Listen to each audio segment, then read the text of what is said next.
Nosso tema principal é inconformismo em tempo de mentiras sutis. Então, quais são as mentiras sutis que rodeiam o Brasil? E hoje nós vamos trazer aqui, certo? Nós trouxemos 4 palestrantes, homens de peso, para falar um pouco a respeito desse tema geral. Certo? Aí temos inconformismo em tempo de mentiras sutis, combatendo as mentiras culturais, que vai ficar com o pastor Vitor Paulo. Os irmãos vieram muito preparados aí, né? Eu vou ser bem breve, bem objetivo. Na verdade, cada tema desse, ele serviria, só um tema desse já serviria como objeto do debate da mesa, porque é bem amplo, né? Então, para que a gente pudesse se aprofundar, desenvolver de maneira mais ampla, realmente precisaríamos de mais tempo. Mas eu fiz aqui algumas anotações dentro da proposta do tema, eu gostaria de partilhar de maneira bem objetiva, né? Primeiro, sobre essa questão cultural, as mentiras culturais, né? É importante a gente primeiro pensar o que significa isso, o que significa a cultura.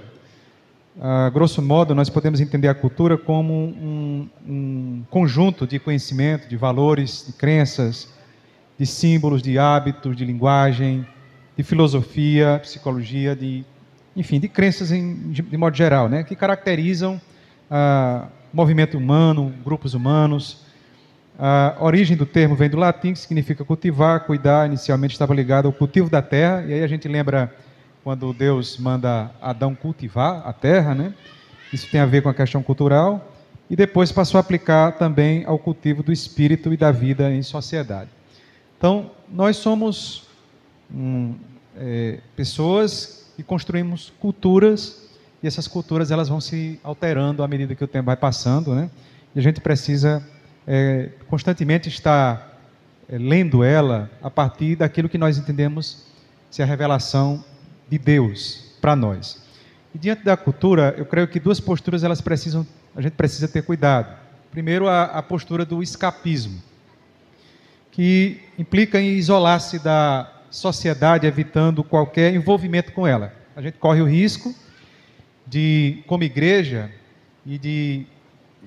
da convocação ou da vocação que nós temos como igreja, a ser santo como Deus é santo, também imprimirmos nesse conceito de santidade uma ideia distorcida, impregnada de uma visão deformada, de tal modo que nós adotemos uma postura de alienação ou de escapismo, com medo de se contaminar com o mundo.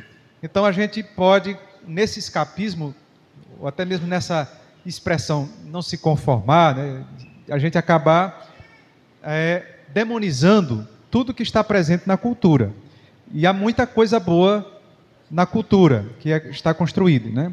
Deus, ele é gracioso, bondoso, e ele instiga, ele emula, ele dá dons, aptidões aos seres humanos, e eles usam. E muito dessa cultura que chega até nós, ela é boa, né? Então, a arte ela é produzida não apenas dentro da igreja, ela é produzida fora. A música, a ciência, conhecimento humano, é produzido fora. Então, a gente está usando esse microfone aqui, não sei se foi um crente que fez isso, né? Possivelmente não foi. Isso tem a ver com cultura. Existem pessoas aqui que foram formadas, certamente, que, advogado, professor e outras áreas da vida, que certamente não foram formados apenas por pessoas que criam em Deus ou que eram crentes, enfim. Então, em nossa volta existe cultura, e a gente precisa entender que nós fomos chamados não para viver numa bolha, em nome da santidade. Nós precisamos ser santos no mundo, né? Jesus, quando nos chamou para exercermos a nossa vocação e o nosso discipulado, ele disse que nós temos que ser luz da terra, né? Sal da terra, luz do mundo. Então, nós somos chamados, como tem um livro, né, que diz ser santos no mundo, né? Então, a nossa vocação, o nosso chamado é influenciar, né? Mas olhar também de uma forma positiva, tentar discernir aquilo que nós temos de bom na terra, no mundo, naquilo que a sociedade cultiva como bom, como positivo, reconhecer isso, identificar isso e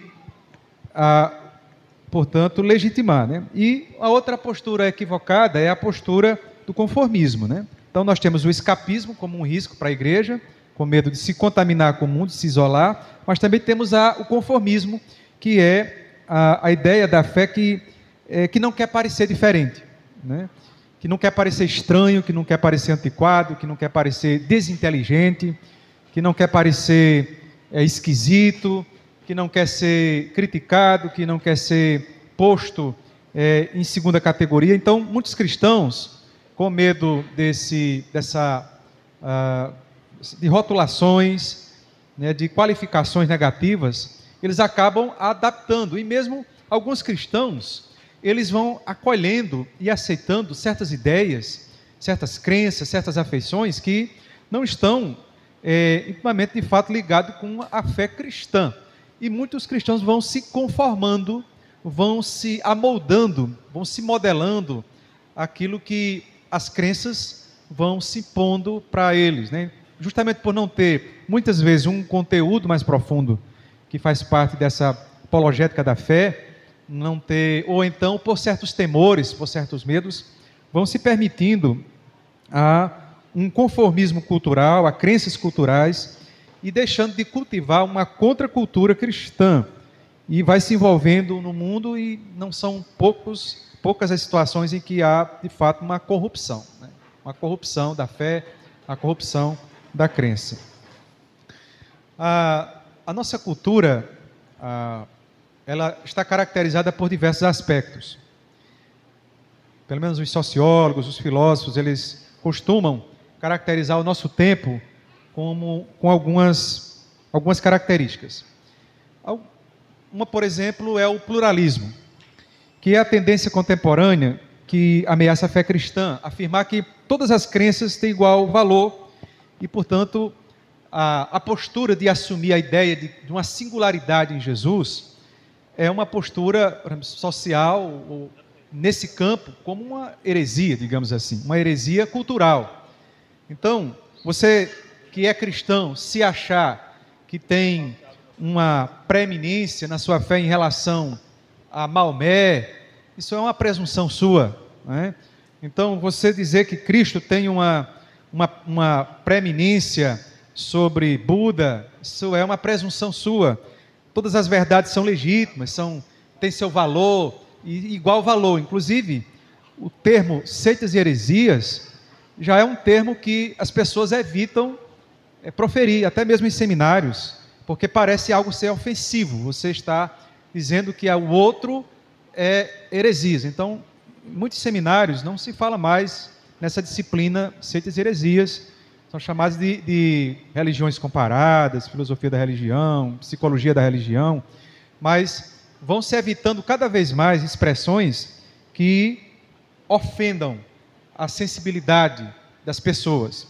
Como consequência, como desdobramento desse pluralismo que afeta a cultura do nosso tempo, nós temos a ideia da tolerância, né?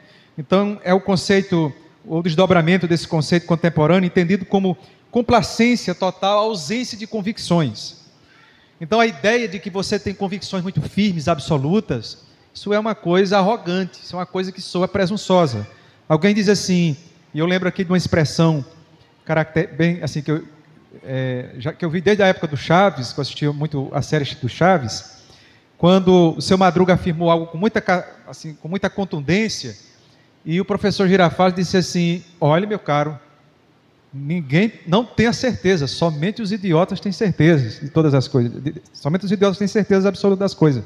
Aí ele disse: tem certeza disso? Ele disse: absoluta. Então, quer dizer, a gente vive também uma cultura, eu acho curioso porque isso acaba criticando a cultura, porque a cultura que nós estamos envolvidos também, ele se coloca contra a convicções muito absolutas. Só que quando eu digo, você não pode ter uma verdade absoluta, eu também estou afirmando uma verdade absoluta, né? Então, isso pode ser verificado, isso pode ser checado, né? Então, a ideia de tolerar o outro, as convicções, para as pessoas tolerar seria respeito. E você, muitas vezes, se contrapor de uma forma muito contundente, muito firme, isso soa na nossa cultura em redor como sendo algo de desrespeito, não é? Então, isso acaba envolvendo ou silenciando pessoas a assumir posturas quanto ao que ele pensa a respeito de valores, a respeito de questões que envolvem, por exemplo, a sexualidade, questões que envolvem a postura em relação a determinadas crenças, a determinado tipo de afeições e, por exemplo, muito relacionado à questão, por exemplo, de minorias, né? Então, a gente vive aquilo que nós chamamos de uma espécie de ditadura do politicamente correto. Então, a gente precisa estar o tempo todo afirmando coisas que precisa estar sendo avaliado com o conceito do politicamente correto. Se isso é socialmente ou politicamente correto, se isso não fere os afetos, os brios, né, a sensibilidade das pessoas. Então, isso vem desse desdobramento, desse pluralismo, não é? Que exige tolerância por parte de quem pensa diferente, em especial se falando do cristianismo. Então, muitas vezes se aceita a pluralidade de ideias desde que não chegue no cristão, né?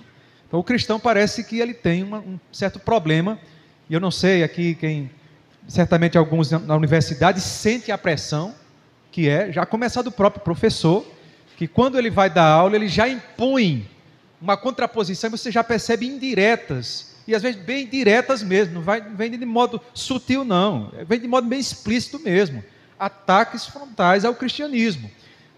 É uma covardia, porque o professor está ali, muitas vezes, dotado de conteúdos amplos, para muitas vezes articular com um cristão, que o cristão não está nem, ele está ali para aprender outra coisa, ele não estava nem para entrar em debate filosófico com relação àquilo, mas muitas vezes entra de forma muito contundente, de forma muito dura, sem essa devida tolerância ao cristão que pensa diferente dele. Então a tolerância muitas vezes é diversa para qualquer outro grupo, religiões de matriz africana, ao islamismo e a outras coisas, mas quando se refere ao cristianismo, a postura muitas vezes na cultura que a gente está vivendo, e a gente vive uma cultura que está cada vez mais combatendo a cultura judaico-cristã, há uma tentativa de descristianizar o Ocidente. Então há um ataque às bases que formaram o Ocidente, que é o cristianismo e a influência cultural dos judeus. Então, assim, muitas vezes os próprios cristãos não percebem a malícia que está por trás de certas ideias que estão permeando a cultura e reproduzem essas ideias sem um devido aprofundamento teológico a respeito. Então as pessoas passam a reproduzir pensamentos, ideias que parecem até ter uma lógica coerente, mas que é fruto de uma filosofia bem sofisticada, que é divulgada em mídias, que é divulgada por meio de artistas, por meio de filósofos, de professores reconhecidos. E muitas vezes o cristão que não tem um bom preparo para isso, muitas vezes influenciado por ideologias ou por uma fragilidade que ele tem em relação à apologética cristã mais aprofundada, ele acaba reproduzindo essas ideias e assim se conformando com este mundo, porque o mundo, a gente não pode pensar no mundo simplesmente com aquelas ideias primárias ou primitivas, muitas vezes reproduzidas por aquela microética do evangelicalismo brasileiro: não fumar, não jogar baralho, não assistir Faustão, não tomar Coca-Cola, essas coisas, né? Não pintar as unhas, não cortar o cabelo. Isso é uma microética muito primitiva. O mundo está para além disso. Inclusive esse mundo está muito presente dentro da lógica das igrejas evangélicas. Então, assim, a cultura da valorização das pessoas como coisas, do uso utilitário das pessoas, isso é mundanismo, está muito presente dentro das igrejas, não é? Então as pessoas se conformam, elas dão uma linguagem religiosa, elas dão uma linguagem sofisticada, santificadas. Existem estrelas do mundo gospel, pregadores estrelas, existem cantores estrelas que cobram cachês exorbitantes, ou cachês não, oferta, que é para santificar a expressão. Mas é mundo, é conformismo com o mundo. Então isso, a gente precisa discernir do que nós estamos falando para entender quando é que isso está entre nós, quando nós estamos reproduzindo essas coisas. Então, o politicamente correto, e Jesus não era politicamente correto, ele não estava preocupado se certas expressões agradavam, e Jesus não é. É por isso que as pessoas estão querendo mudar, alterar a linguagem bíblica, porque ela está se tornando muito ofensiva aos ouvidos sensíveis do nosso tempo, né?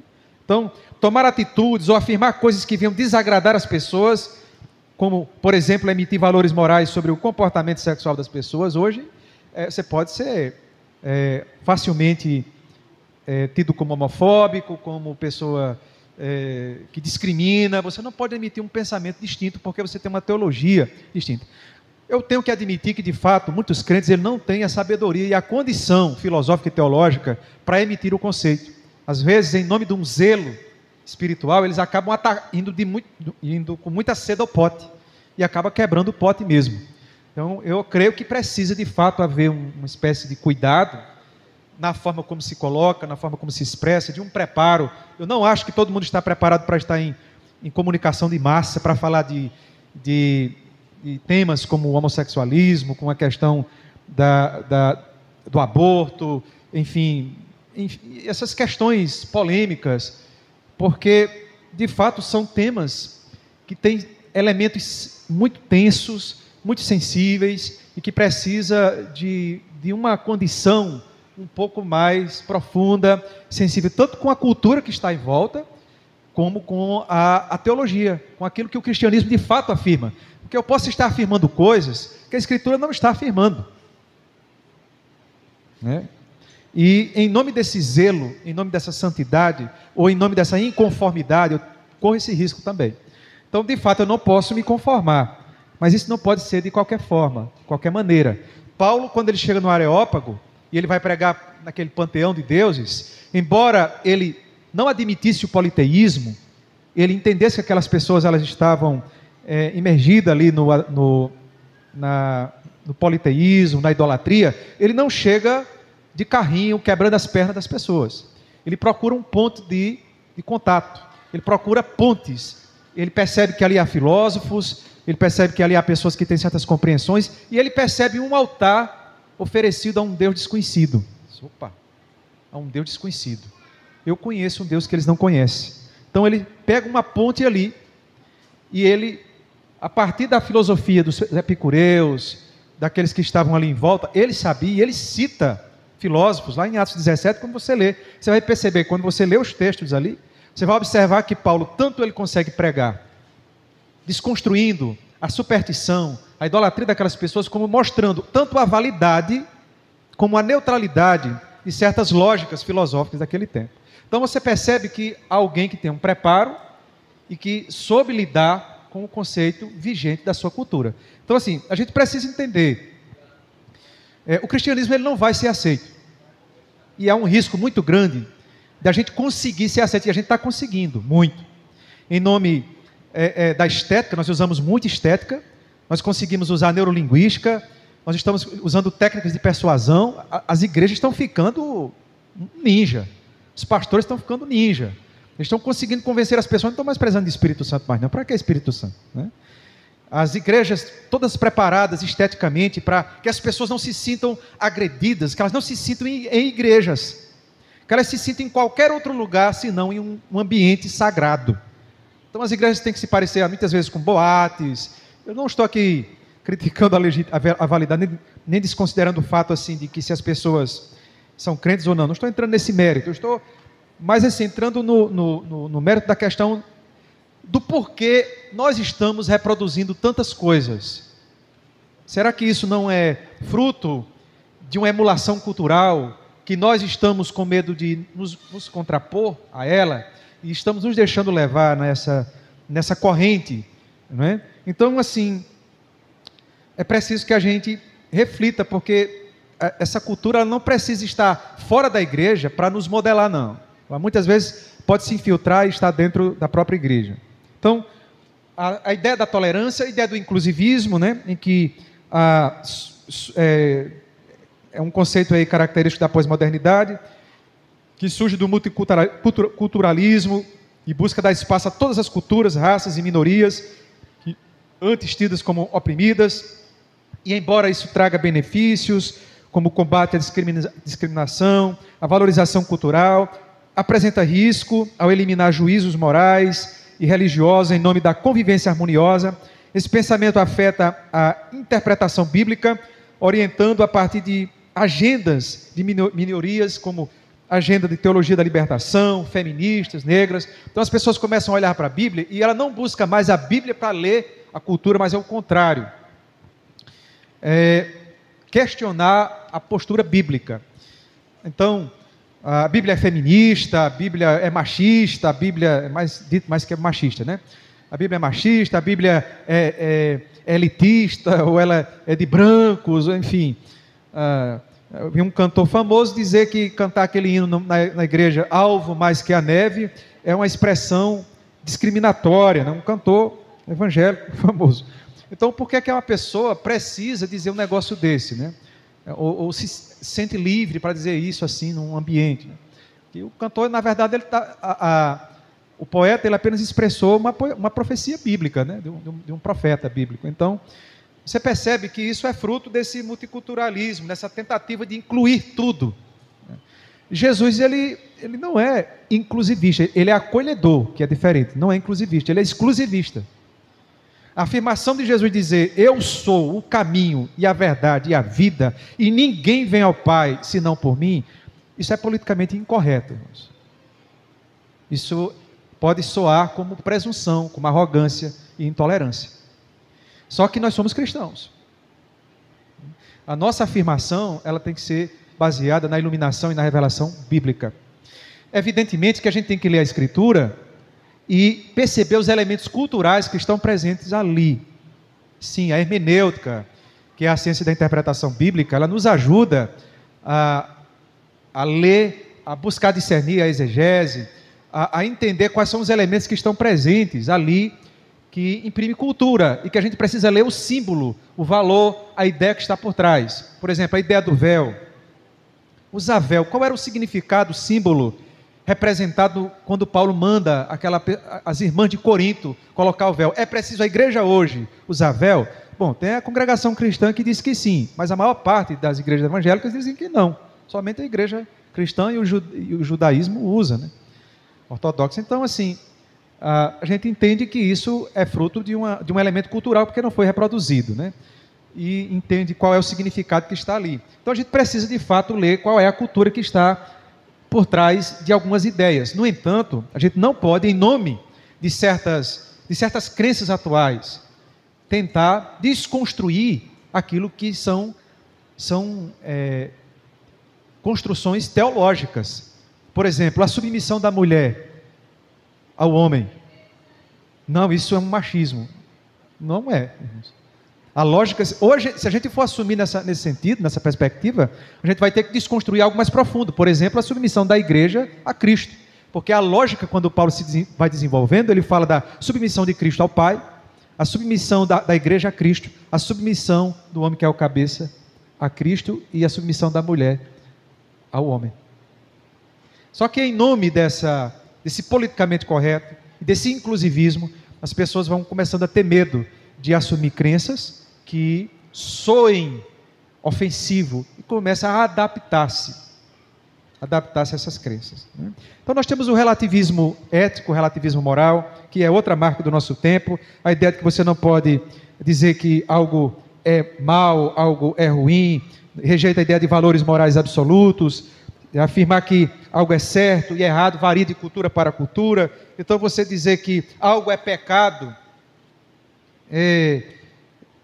a gente precisa ter isso muitas vezes é fruto de uma mentalidade para eles mais reduzida, né? Então a gente precisa evidentemente ser flexível, entender o que é que o crente está dizendo, porque às vezes os crentes estão dizendo que coisas são erradas e não são, estão dizendo que coisas são certas e de fato não são, mas só que a Escritura tem valores absolutos, né? E a gente precisa compreender quais são esses valores absolutos, para que nós possamos afirmá-las com convicções, independente se a cultura que está à nossa volta, ela aceita isso ou não, né? E para não me alongar mais tanto, porque senão a gente não vai ter tempo mais nem para fazer pergunta, né? O subjetivismo, ainda vai ter mais uma apresentação de slides aí, os irmãos vão preparado. Esse subjetivismo se manifesta na ideia de que a experiência pessoal, ou a percepção individual, é a medida última da verdade. Ou seja, o que importa é o que eu sinto. Meus lindos, vocês, como disse o irmão, né? A igreja está adotando a postura, muitas vezes, de incluir as pessoas no seu meio, no seu ambiente, muitas vezes fomentando um narcisismo, né? Um narcisismo. É tanto que você precisa se amar.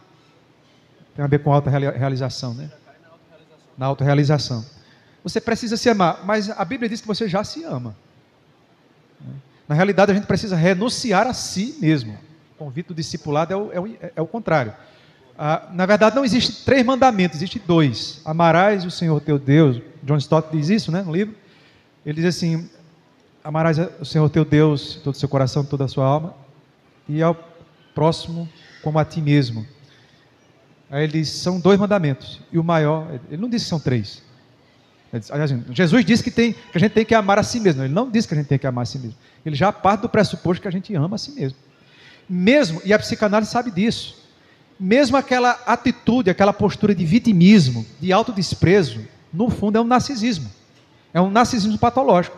A psicanálise, que não é uma filosofia cristã, ela já discerniu isso. Então, assim, compreender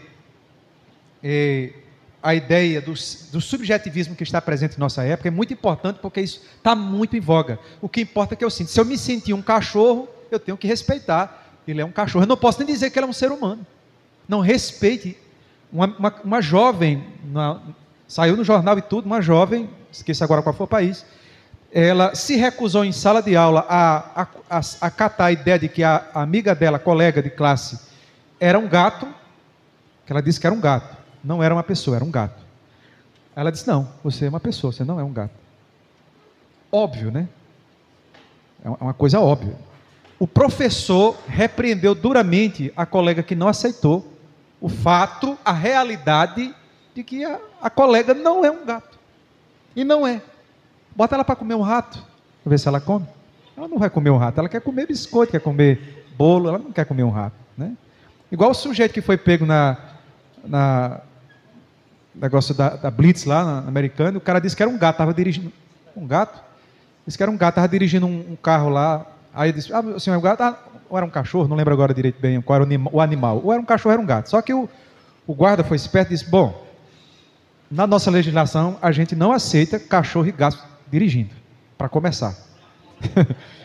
Em segundo lugar, a gente castra também, que é para não proliferar. O senhor, então, por favor, retire-se do carro, porque a gente vai providenciar. Disse, não, peraí, deixa eu pensar melhor, né?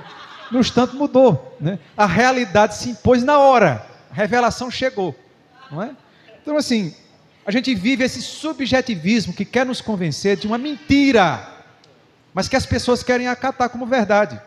Então eu digo, eu sou mulher, eu tenho que aceitar, só porque eu me sinto, é assim que a realidade se impõe? Ou eu sou um gato, ou eu sou um poste, é isso? A realidade se impõe assim? A verdade é assim mesmo? Então você perceba, isso é fruto de uma modelação, de uma modelagem cultural, que está tentando influenciar, e tem influenciado, e isso vem com força pela mídia, pelos artistas, por aqueles que são símbolos de poder na sociedade, para que convençam e cale sua voz. Você não tem o que dizer, você fica calado, né? Então, o cristão fica meio que tolhido de dizer o que é bom, o que é mal, o que é bem, o que é mal, o que pode, o que deve, o que não deve. Então, a religião muitas vezes muda o foco da verdade para a experiência pessoal, ela procura ser açúcar do mundo e não ser sal, ela quer pregar um evangelho diluído, que não ofenda, que não mexa na sensibilidade das pessoas. Então, pregar um evangelho cheio de autoajuda, cheio de sentimentalismo, aquela musiquinha suave, deliciosa, que leva a pessoa lá para os ares, depois volta, vai cantando aquela musiquinha. Fica difícil da gente ouvir, como Pedro ouviu de Jesus, para trás de mim, Satanás, porque não cogita das coisas de Deus, mas das coisas dos homens. Então, irmãos, ouvir uma repreensão dura de um pastor dentro de uma igreja, nos dias de hoje, é extremamente difícil. Nós não estamos preparados para ser corrigidos por um pastor. para sermos repreendidos por um pastor. E eu estou falando aqui de uma repreensão legítima. É claro que pode acontecer repreensões e ações abusivas, eu não estou me referindo a isso, mas mesmo as legítimas, mesmo aquelas autênticas, verdadeiras, a igreja cada vez mais está se tornando intolerante para isso. E nós temos o tempo dos fast food das igrejas. A igreja é para todos os gostos, todos os sabores. Então as pessoas não estão gostando daqui, muda. Mas por que você está mudando? É por uma questão doutrinária? É uma questão teológica? Há um erro teológico? Há um erro... Não, porque eu não gosto. Eu não gosto da UMIC, não quero mais andar no meio da UMIC. Foi isso mesmo que Jesus ensinou? Não gosto mais da igreja. Mas por quê? Não, porque eu não gostei do que me disseram. É assim mesmo? Isso é discipulado? Discipulado radical? Ou nós estamos alimentando e nutrindo o nosso narcisismo, fruto dessa cultura do conformismo? É isso? Quer ser discípulo de Jesus? Então, o subjetivismo está extremamente presente e tem afetado profundamente os cristãos, os sentimentos do cristão. Ainda que você não diga que é um cachorro, que é um gato, mas você também está sendo modelado o seu sentimentalismo. Tem um pregador que ele não precisa dizer nada. Ele basta botar você para ir para as alturas. Foi o que ele disse. Aí, irmãos, a gente vive uma época que os pastores estão ficando tão eficientes em convencer as pessoas que eles têm o despudor de cobrar batismo. Como tem tido hoje na nossa época, pastores que cobram batismo. Ele diz, não é o batismo que a gente está cobrando, a gente está cobrando a camiseta que ele vai usar no batismo. É a camiseta com a pulseirinha, que é um valor exorbitante. Né? A área VIPs dentro da igreja, né? Porque nós estamos ficando muito eficientes, porque a igreja é eficiente. A igreja é eficiente. Convence as pessoas com neurolinguística, expressões que vão tentando modelar a mente das pessoas. Isso tudo é fruto dessa pós-modernidade, dessa cultura que a gente está produzindo na sociedade e a gente pensa que não está dentro da igreja. Está, e a gente precisa ler a nós mesmos. É muito fácil a gente ficar dizendo assim, a igreja A, a igreja B, mas pensar assim, e eu? Me colocar na berlinda, me colocar no alvo, e eu? Ah, fulano é muito assim, a igreja é assim, assim, os pastores, as igrejas. Não, mas e você? A pergunta é você. E eu? Você tem a responsabilidade, é sobre você, quanto ao seu discipulado. E você? Você está vivendo como? O chamado a inconformado é o chamado para ser você. Uma vez chegou uma irmãzinha para mim e disse assim, olha, eu não vou mais para a igreja de Cristo, não vou mais para o jovem, porque os jovens são muito irreverentes. Muito irreverentes. O jovem é muito assim, tal. Eu disse, a saída é você sair de lá, porque você é mais santo do que eles, né? Não é isso que eu estou dizendo. É isso que você está dizendo. Você é melhor do que eles. Por isso você não quer se misturar com eles, porque você é melhor do que eles. Não é? Ele não é inferior, ele não são inferior. Não é assim. Também não coloque palavras na minha boca. Mas é isso que você está dizendo. Jesus se misturou com todo tipo de gente. Você não quer se misturar.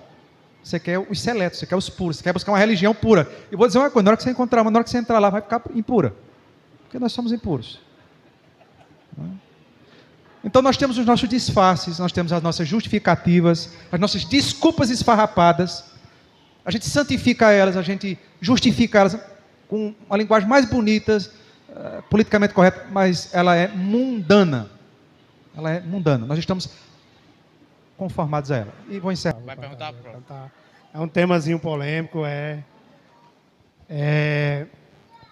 Hoje, o mundo de hoje em dia, a gente tem que preparar nossos filhos para tudo. Né? Os pastores vêm orientando isso para o mundo.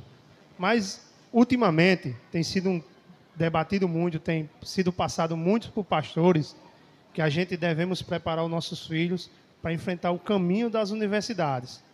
As universidades eram para ser um plural, né, de várias ideias.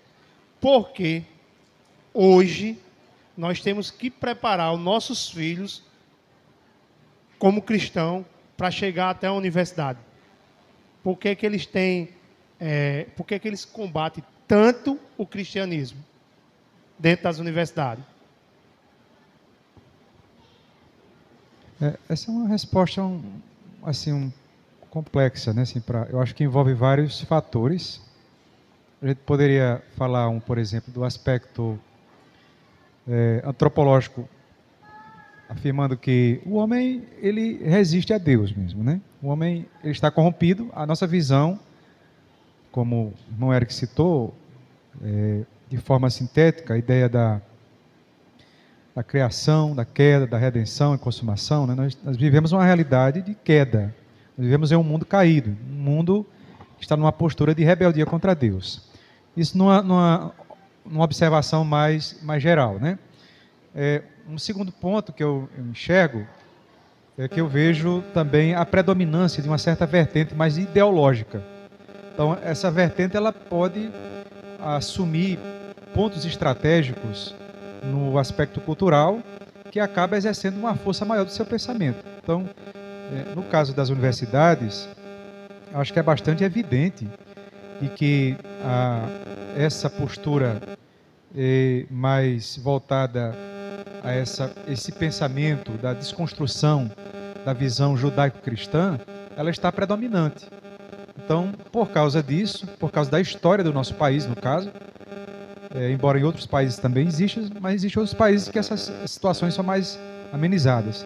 Mas no nosso caso, no Brasil, a gente tem uma história que foi se permitindo a isso. Então, certas áreas culturais, elas foram sendo dominadas por certos grupos que tinham uma vertente e que defendia isso de forma propositiva.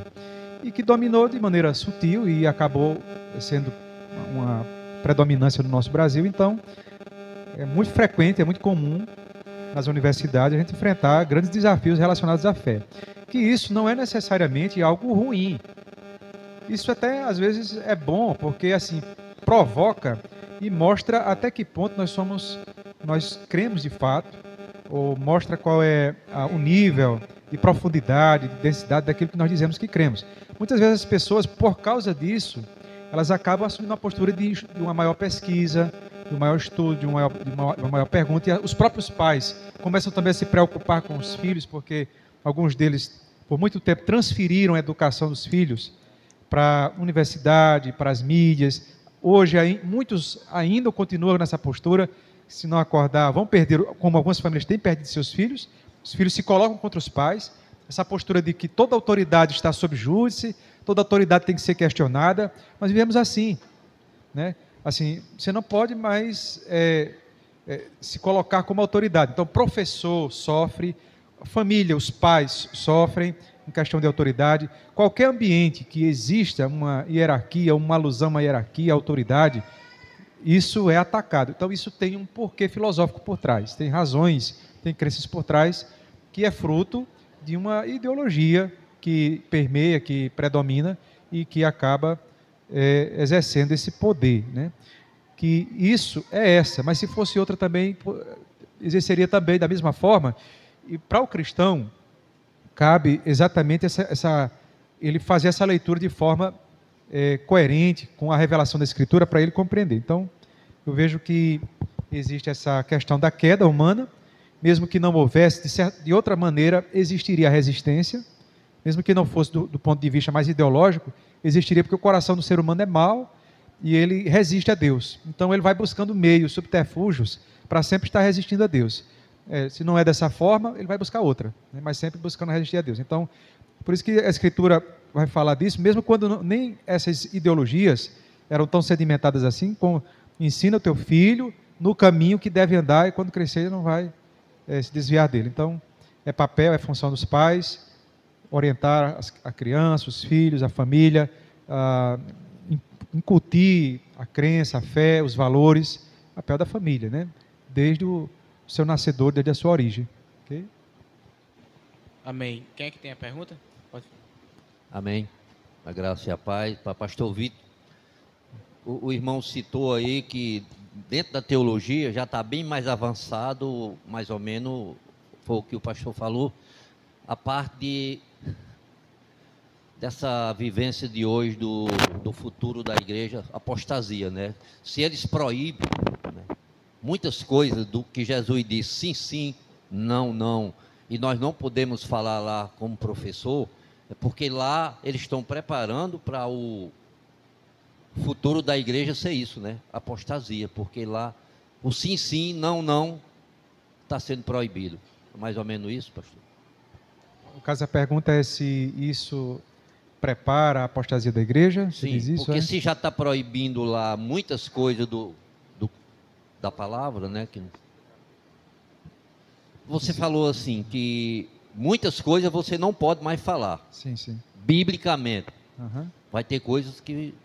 É. Então, já é uma apostasia dentro das universidades teológicas. Assim, a igreja, ela sofre a hostilidade, né? O cristão, as suas ideias têm sofrido hostilidade nas universidades. Algumas razões, eu creio que não são legítimas, e algumas elas são legítimas. Assim, a reclamação, a crítica que se faz, a forma como o cristão ele quer atacar ou ele quer refutar as ideias, às vezes falta um pouco mais de sabedoria, falta um pouco mais de flexibilidade, de sensibilidade. Às vezes alguns cristãos eles sofrem porque a forma como eles vão também não é uma forma muito respeitosa. Vai com muita arrogância, vai com muita prepotência, como donos da verdade. Então acaba por ser violento. E essa não é a postura cristã. Essa não deveria ser a postura cristã. Então, assim, existem razões. Inclusive, Pedro diz que quando nós formos perseguidos, que não seja essa perseguição por causa de nós, por causa dos nossos malfeitos, né? Mas que nós soframos por sermos justos, por sermos verdadeiros, por sermos coerentes. Então, assim, o cristão ele tem o dever, né? Em Cristo ele tem o dever de ser coerente, justo, verdadeiro com aquilo que ele está falando, com aquilo que ele está fazendo. Então, se ele vai refutar, que ele tenha essa sensibilidade, essa sobriedade, esse equilíbrio. Agora, isso pode, em alguns ambientes, inclusive no meio de ateus, porque mesmo pessoas sendo ateias, pessoas não sendo crentes, não significa que todas elas são pessoas assim, intransigentes, contra cristãos. Existem pessoas que elas têm convicções baseadas em convicções assim, que elas estão sendo verdadeiras consigo mesmas, sendo leais, e Deus não anula isso. Deus quer que nós sejamos sinceros, verdadeiros, mesmo que essa nossa sinceridade ainda não tenha um nível de compreensão de verdade próximo daquilo que Ele revela, mas essa abertura é muito importante para ele chegar a isso. Então, perguntas sinceras, perguntas verdadeiras são importantes. Então, se um ateu, se alguém, um agnóstico, se alguém que não crê em Deus, ele faz perguntas legítimas, se ele questiona de modo legítimo, eu tenho que ter também o respeito e o acolhimento a essa pergunta e não me ofender com ela. Mesmo que seja meio instigante, provocativo, eu tenho que ter esse respeito, né? Eu vi esses dias alguém, por exemplo, em um debate com o pastor Tasso Licurgo, né? Ele se emocionar.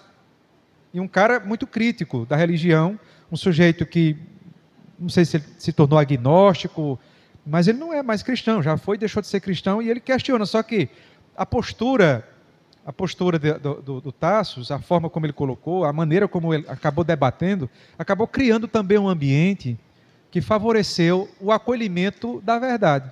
Então, assim, é muito importante também o modo como a gente vai apresentar a verdade. Então, a apostasia, quem apostata é a igreja, independente da universidade.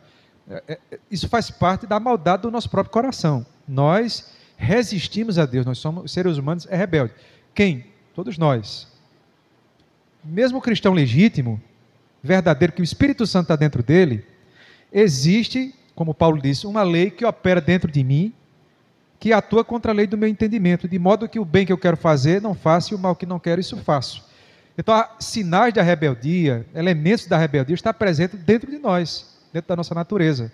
Então, vai haver essa chamada apostasia da igreja, que, inclusive, existe polêmica sobre o significado dessa palavra, o que representaria de fato isso no contexto que é dito lá por Paulo, né? Alguns nem entendem como o abandono da fé, entendem como outra coisa, inclusive como o arrebatamento da igreja, uma coisa totalmente diferente, né? Mas entendem assim. Então, se isso corresponder ao abandono da fé, isso vai acontecendo por outras vias, às vezes dentro da própria igreja. A igreja ela não precisa deixar de ser religiosa para ser apóstata. Ela continuará fazendo menção do nome de Jesus, pregando sobre Jesus, falando sobre o Evangelho, na igreja, com músicas, com louvores. Mas Jesus diz: olhe, vocês esqueceram o primeiro amor.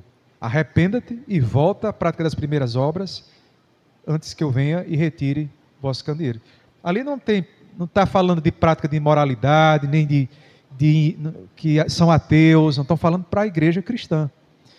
Pessoas que abandonaram a vivência, a experiência real. Então, essa apostasia ela pode acontecer até num cristianismo ortodoxo, correto, do ponto de vista simbólico, do ponto de vista das crenças. Mesmo crendo corretamente, mesmo ensinando corretamente, um cristianismo ele pode abandonar de forma pessoal. E aí, cada um de nós somos responsáveis por nós mesmos, e não por uma religião. Todos nós, de modo pessoal, somos responsáveis por nós mesmos. Você é a sua experiência religiosa com Deus. Você pode abandonar a fé dentro de uma igreja correta. Você pode abandonar a sua vivência, sua experiência real, autêntica, verdadeira com Cristo, dentro de uma religião correta. Os fariseus não eram errados a sua doutrina. Dentro da revelação, da limitação que eles tinham, era do melhor que tinha da religião, eram os fariseus. O problema de Jesus não era com a doutrina dos fariseus, era com a vida dos fariseus. Era com o modo como eles exerciam aquilo ali, né?